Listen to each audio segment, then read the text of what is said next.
Hello, I'm Carolyn Herbert from the Finance News Network, and joining me over the phone from the US from AirXpanders to talk about its product lineup, industry adoption and sales is President and CEO Scott Dodson.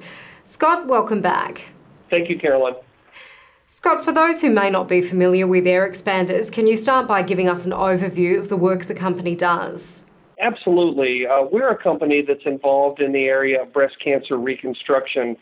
Our device, the AeroForm Tissue Expander, allows a woman to recover her body after she goes through the horrific process after a mastectomy. The device is implanted under the chest muscle, and it can be expanded by the use of a handheld dose controller, which is quite different from the technology that's used today that requires a patient to come back and have a needle stuck into her chest and a big bolus of saline pushed into a device. Our device is operated completely by remote control, which the patient can take the remote control home and dose from home or from the office or wherever she may be. And AirXpanders received US FDA clearance in December, so can you talk about what the company has achieved since this clearance in the US market? Sure, Carolyn. We've been quite busy. FDA clearance meant that we were able to commercially launch the AeroForm in the United States.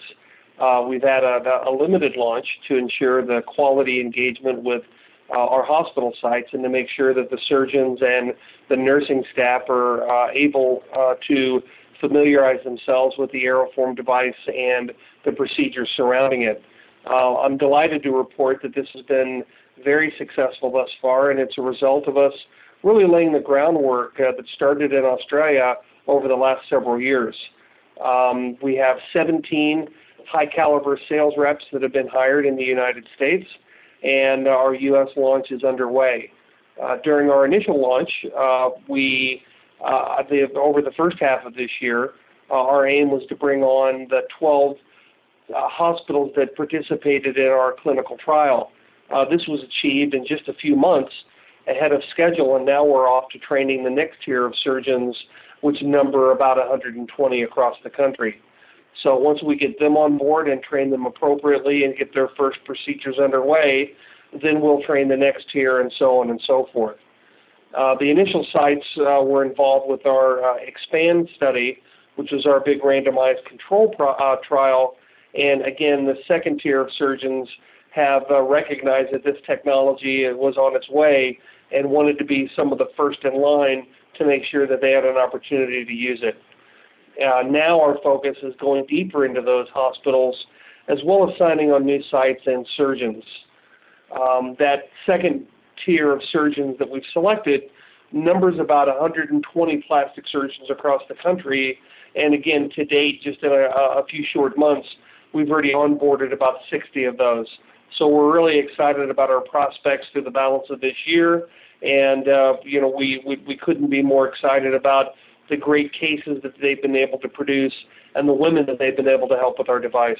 And Scott, can you talk a bit more specifically about the revenue and sales figures in the first quarter of 2017? Yes, I can. Our quarterly revenue was $257,000 US for the past quarter, which was up 172% when compared to the corresponding quarter in 2016, and really driven by an increase in unit sales in Australia and of course here in the United States. The number of units sold during the quarter was 121, up 128% when compared to Q1 2016 as well. And this result, again, is a combination of our Australian sales and our U.S. sales. This result also supports our continued success in Australia, where we sold 83 units during the quarter, which is up from 53 units sold in the previous period, which is a 64% increase over that same period in the first quarter in 2016. Our quarterly sales data also included our first U.S. sales, where 38 units were sold, and we're on track and in line with our expectations for this stage of our commercial launch. Now, our success in the first half of 2017 will be measured in the dozens of units. In the middle of the year, it'll be in the hundreds of units, and then by the end of the year, it'll be in the thousands of units. So we're well on track with a great deal of pent-up demand for this device, given the clinical background that it has, the great publications that the surgeons have seen, in which we have over 15 peer-reviewed publications, and the podiums that we've been on at their conferences really around the world. And finally, Scott, what's the company's outlook over the next 12 months and what milestones can investors look forward to? Carolyn, we're really focused on getting a broader market launch in the United States in the second half of the year.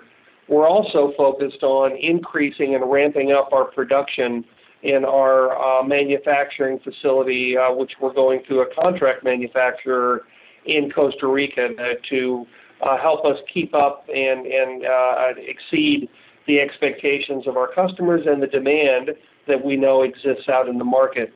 And, finally, with regards to supporting our Australian business is taking share at a significant rate. Our plan is to be on a run rate to be over 50% market share on a run rate basis by the time that we get through the fourth quarter of this year. And I have to tell you, Carolyn, after being in the medical device business for 27 years myself, I've never seen a device take off with this degree of fanfare around it and as much attractiveness as there is in a segment that's been ripe for innovation for decades. Scott Dodson, thanks for the update. Thank you, Carolyn.